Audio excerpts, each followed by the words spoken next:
अच्छा, unit number 2 से हम लोग शुरू कर रहे हैं। यूनिट नंबर 2 जो है ये वेक्टर्स का है। ठीक है, बड़ा एक छोटा सा यूनिट है ये। ठीक है, और इसमें वेक्टर्स का सबसे पहले इंट्रोडक्शन होगा। ठीक है, वेक्टर्स ऐसी फिजिकल क्वांटिटीज हैं, इसकी डेफिनेशन पूछी जा सकती है, जिनकी रिप्रेजेंटेशन के लिए, इनको डिफाइन करने के लिए हमें दो चीज़ें रिक्वायर्ड हैं। They are magnitude and direction. ठीक है, दो चीज़ें हमें रिक्वायर्ड है, मैग्नीट्यूड एंड डायरेक्शन, वेक्टर्स को डिफाइन करने के लिए। ठीक हो गया जी। वेक्टर्स के एग्जांपल्स में फोर्स है, वेलोसिटी है, एक्सेलरेशन है। ठीक है जी। हर वो क्वांटिटी जिसको रिप्रेजेंट करने के लिए, जिसको डिफाइन करने के लिए हमें दो चीज़ें रिक्वायर्ड हो, magnitude and direction. Magnitude number को बोलते हैं, स्पेसिफिक डायरेक्शन हो तो वो क्वांटिटी वेक्टर कहलाएगी। ठीक हो गया जी। फिर इसके बाद वेक्टर की जो रिप्रेजेंटेशन है, ये भी एज अ शॉर्ट क्वेश्चन बनता है। ठीक है, what is the representation of vectors. Vector की रिप्रेजेंटेशन दो किस्म की होती है, एक होती है सिंबॉलिक रिप्रेजेंटेशन और एक होती है ग्राफिकल रिप्रेजेंटेशन। ठीक है जी, symbolic representation and graphical representation. Symbolic representation, vector को कैसे लिखा जाता है। वेक्टर को लिखने के लिए सबसे पहली कन्वेंशन ये होती है कि आप लेटर को बोल्ड कर दें। ठीक है जी, बोल्ड द लेटर। ठीक है, अगर आप लेटर को बोल्ड नहीं कर सकते तो फिर आप एक एरोहेड ड्रॉ कर दें। ठीक है जी, ड्रॉ एन एरोहेड, या एक बार ड्रॉ कर दें, ड्रॉ एन एरोहेड, एरोहेड और अ बार। ठीक है जी, अबव और बिलो द लेटर, अबव और बिलो द लेटर। ठीक हो गया जी, और बिलो द लेटर, लेटर से ऊपर भी ड्रॉ कर सकते हैं, लेटर से नीचे भी ड्रॉ कर सकते हैं। जैसे वेक्टर ए लिखा, इसके ऊपर एरोहेड लगा दिया, वेक्टर यू लिखा, बार लगा दी, वेक्टर वी लिखा, नीचे बार लगा दी। ठीक है जी, तो ये सिंबॉलिक रिप्रेजेंटेशन है। ग्राफिकल रिप्रेजेंटेशन में क्या होता है, हम वेक्टर को ग्राफ पे ड्रॉ कैसे करते हैं। ग्राफिकल रिप्रेजेंटेशन, वेक्टर को ग्राफ पे ड्रॉ करने के लिए हम एक लाइन ड्रॉ करते हैं, draw a line with an arrowhead at the end, with an arrowhead at the end। आखिर में हम लोग एक एरोहेड लगा देते हैं, with an arrowhead at the end। ठीक हो गया जी। इस तरह से जो स्टार्टिंग पॉइंट ऑफ वेक्टर होता है ये टेल कहलाता है, और ending point of vector that is called head. ठीक हो गया जी। और जो वेक्टर इस लाइन की लेंथ है, that will represent the magnitude of vector, or arrowhead that will represent the direction of vector। Length of line represents the magnitude and arrowhead represents the direction। Magnitude and arrowhead represents the direction। Arrowhead represents the direction of vector। ठीक हो गया जी, direction of.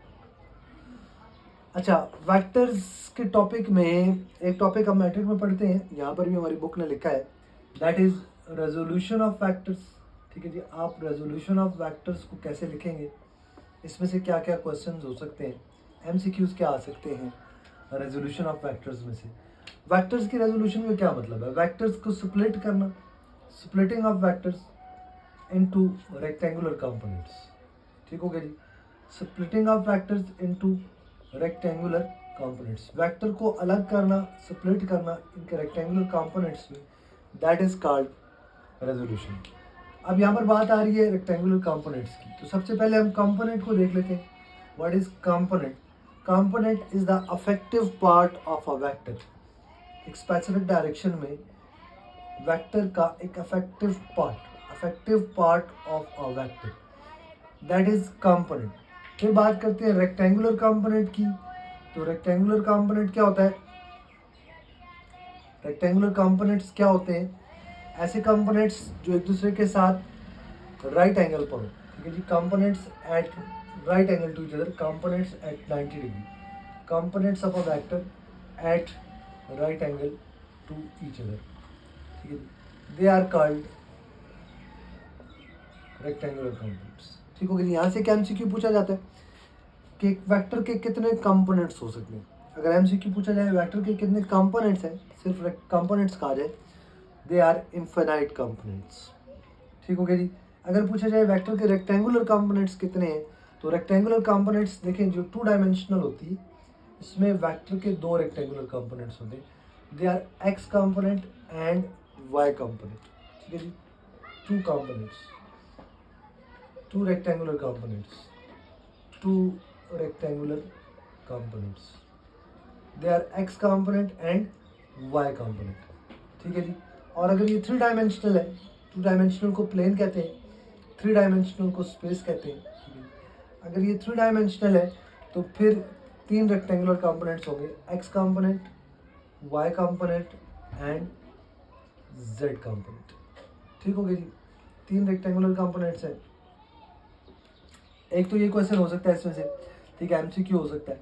Components कितने होते हैं infinite, rectangular components कितने होते हैं 2 dimensional में 2 रेक्टेंगुलर कंपोनेंट्स होते हैं, 3 डायमेंशनल में 3 रेक्टेंगुलर कंपोनेंट्स होते हैं। फिर रेजोल्यूशन ऑफ वेक्टर्स के 2 पार्ट्स होते हैं। ठीक है जी। पहले पार्ट में हम एक वेक्टर को स्प्लिट करते हैं इनटू इट्स रेक्टेंगुलर कंपोनेंट्स, और नॉर्मली हम एक प्लेन की बात करते हैं। ठीक हो गया जी, that is splitting of a vector. ठीक हो गया जी, resolution, splitting of a vector. इसके लिए डायग्राम बनानी जरूरी होती है। आप एक प्लेन बना लें, ठीक है जी, एक्स वाई प्लेन बना लें, एक्स वाई प्लेन, 2 डायमेंशंस है। ठीक है, इसके अंदर 2 डायमेंशंस है, एक्स एंड वाई। यहाँ पर एक वेक्टर बना लें। ठीक है जी, आप इसको अपनी मर्जी से कोई भी नाम दे सकते हैं। वेक्टर ए का नाम दे लें।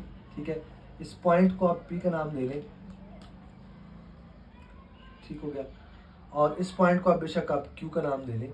तो ये वेक्टर ए का एक्स कंपोनेंट है ए एक्स, ठीक है, और ये वाला वेक्टर ए का वाई कंपोनेंट है ए वाई। ठीक हो गया जी, that is A x and A Y. अब रेजोल्यूशन में आपने क्या करना होता है कि आप इन्हीं 2 कंपोनेंट्स को फाइंड आउट करते हैं। ठीक है, स्प्लिटिंग में जो पहला पार्ट है, A x is called horizontal component. Horizontal component जो है that is component of a vector along X axis.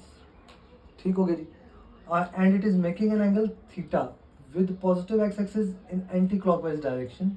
जो स्टैंडर्ड एंगल होता है it is with positive X axis in anti clockwise direction. ठीक हो गया, और इसका भी एरो लगा लें।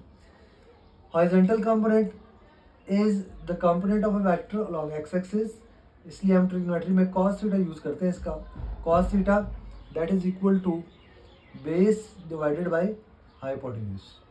ठीक है जी, आप बेस का नाम भी लिख सकते हैं, बेस है ओ क्यू और हाइपोटेन्यूज है आपका ओ पी। ठीक है, वेक्टर के नाम का आपने खास ख्याल रखना है क्योंकि ये डायरेक्शन डिपेंडेंट होता है। ठीक है, तो cos थीटा ओ क्यू किसके इक्वल है, cos theta that is equal to A X divided by A. यहाँ से ए इधर जाकर मल्टीप्लाई हो जाएगा तो ए एक्स किसके इक्वल आ जाएगा, ए cos थीटा के। सही हो गया जी, ये आपके पास वेक्टर का हॉरिजॉन्टल कंपोनेंट आ गया। फिर दूसरा वर्टिकल कंपोनेंट है, vertical component that is component along y axis. ठीक है, ए वाई, इसकी डिटरमिन करने के लिए हम साइन थीटा यूज करते हैं। Sine theta is equal to perpendicular divided by hypotenuse.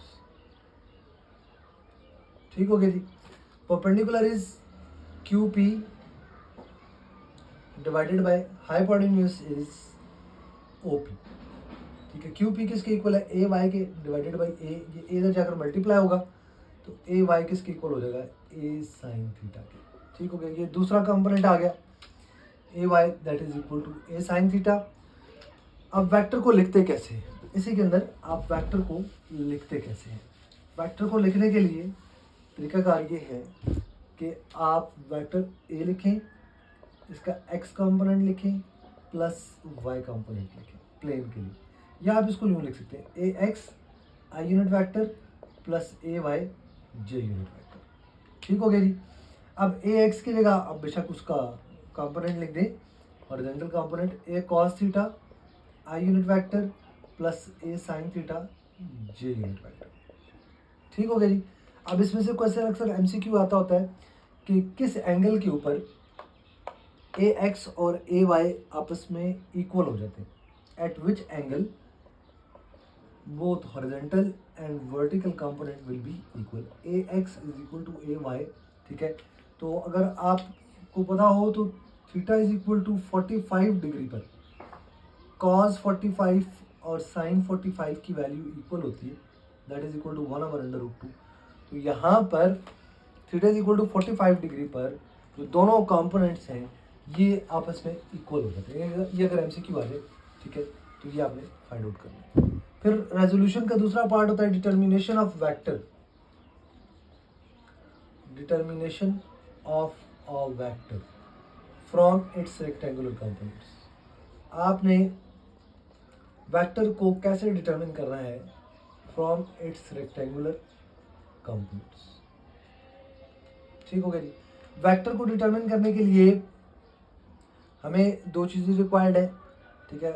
They are magnitude and direction. पहले बात करते हैं मैग्नीट्यूड की। तो मैग्नीट्यूड के लिए को फाइंड आउट करने के लिए हम लोग पाइथागोरस थ्योरम यूज़ करते हैं, ठीक है। दे आर हाइपोटेन्यूज का square is equal to base का स्क्वायर प्लस परपेंडिकुलर का स्क्वायर, ठीक हो गया जी। हाइपोटेन्यूज आप लिख लें A square A X square plus A Y square, under root ले लें दोनों साइड्स पर। A is equal to A X square plus A Y square square root, ठीक हो गया जी। ये आपके पास मैग्नीट्यूड आ जाएगा। और फिर आपने इसकी डायरेक्शन फाइंड आउट करनी है। डायरेक्शन फाइंड आउट करने के लिए आप यहाँ पर यूज़ करेंगे tan theta direction. Tan theta find out कर लेते हैं। Tan theta is equal to A y divided by A x and theta is equal to tan inverse of A y divided by A x, ठीक हो गया जी। ये दो parts होते हैं रेजोल्यूशन के जो आपने मुकम्मल करने होते हैं। इसमें से शॉर्ट क्वेश्चंस भी आ सकते हैं और आपके एमसीक्यूज भी आ सकते हैं।